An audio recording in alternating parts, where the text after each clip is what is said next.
માણસ ખોટો અહમ રાખે છે. હવે આપણી શું હેસિયત? રોજ પૃથ્વી ઉપરથી 1.5 લાખ વ્યક્તિઓ વિદાય લે છે, દર 2 સેકન્ડે 3. આપણું આ પ્રવચન શરૂ થયું અત્યારે 1.25 કલાક થયો, ત્યાં સુધીમાં હજારો વ્યક્તિ પૃથ્વી ઉપરથી જતી રહી. રોજની 1.5 લાખ જાય છે. ભગવાન નક્કી કરે સુરત ઉપર ફોકસ ચાલુ કરે તો 30મે દિવસે વારો આવી જાય, વધુ મહિનો. એ ક્યાં આપણા કંટ્રોલમાં છે? અને આમ ઓફિસમાં જઈને કોલર ચડાવીએ છીએ, આ એક સ્ક્રૂ સેટ ઢીલો કરી દે તો ઓફિસના બદલે સુરત રેલવે સ્ટેશન ઉપર એલ્યુમિનિયમ વાટકો લઈને બેસી જવાનું થાય. હા, એક વાત કહું, અહીંયા આપણે બધાને પતંગ ચડાવવાનો બહુ શોખ છે ને. એક જણો પતંગ ચડાવતો હતો અને ફર્સ્ટ ક્લાસ પતંગ ચડતો હતો અને 2-3 પતંગ એને કાપ્યા. પછી મને આમ બોલ્યો કે શું આપણે પતંગ ચડાવીએ છીએ. આ વાત પેલી દોરી સાંભળી ગઈ. દોરી કે પતંગ તું નથી ચડાવતો, હું ચડાવું છું. અરે વાત તો એની સાચી હતી. દોરીએ પેલા પતંગ ચડાવનારને શું કીધું? તું પતંગ નથી ચડાવતો, હું ચડાવું છું. હવે એની વાત ખોટી છે? હા કે ના કહો પેલા? ખોટી તો નથી જ. દોરી વગર પતંગ ચડે જ નહીં. દોરીએ વાત કરીને પેલી પતંગની પૂંછડી સાંભળી ગઈ.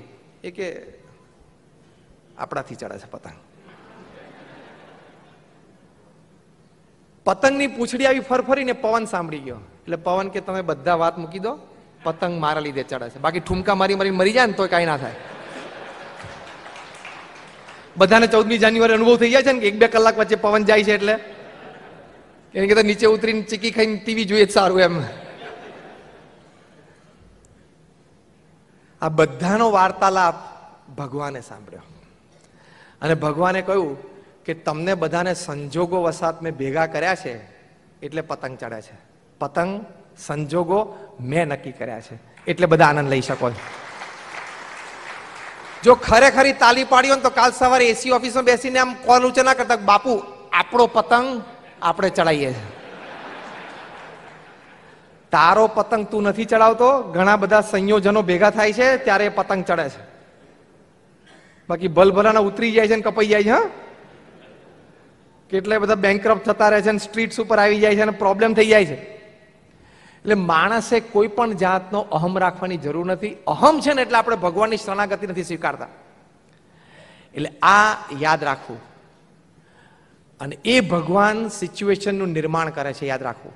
Whatever happens in my life happens with the wish of God, happens for my good and happens for my progress.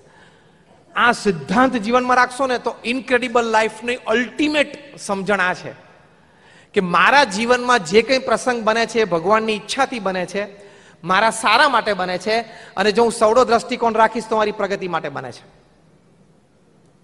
તમારે સવારના પરમાં ઓફિસમાં જવું હોય ને મોડું થતું હોય ને અગત્યની મીટિંગ હોય અને એ જ વખતે ટાયર ફાટે કારનું અને ડ્રાઈવર ના આવ્યો હોય તો તમને શું થાય? દાંત ચડે કે નહીં? ઓકે. સવારના પરમાં તમારે ઓફિસ જવું હોય અને ઘરમાં ગેસનું સિલિન્ડર ફાટે તો અને તમે એમાં કામે લાગી જાઓ તો તમને દુઃખ થાય કે નહીં? સવારના પરમાં તમારે અગત્યની ફ્લાઇટ પકડવાની હોય, હવે તો સુરતથી ઘણી શરૂ થઈ ગઈ, તમારે અગત્યની ફ્લાઇટ પકડવાની હોય અને એ જ વખતે સમાચાર આવે કે તમારા મિત્રના ફાધર ધામમાં ગયા, ઓફ થઈ ગયા, તો શું વિચાર આવે? હારો ક્યાં અત્યારે ફોન. આ બધું સાચી જ વાતો કરું છું, તમારા હૃદયના ભાવ હું બહાર કાઢું છું. આવું બધું થાય કે ના થાય? તમારે પરદેશે અગત્યની મિટિંગ હોય અને સવારના પોરમાં તમારે ફ્લાઇટ પકડવાની અને તમે બાથરૂમમાં લપસી જાઓ અને પગમાં ફ્રેક્ચર થાય અને આખી ફોરેન ટ્રીપ તમારી કેન્સલ થાય 15 દિવસની, 10 અગત્યની મિટિંગ અને પ્રોબેબલી 100 કરોડનો લાભ થવાનો હોય તો તમને કેટલું દુઃખ થાય? થાય કે ના થાય? હવે સાંભળજો. ટ્વિન ટાવર અમેરિકામાં 2001ની સાલમાં તૂટ્યો ત્યારે જે લોકો એ ટ્વિન ટાવરમાં 5-7-10 વર્ષથી કામ કરતા હતા અને એ દિવસે એ લોકો ન ગયા અને એ બચી ગયા, એના કારણો બધા સવારના પોરમાં આવા જ હતા.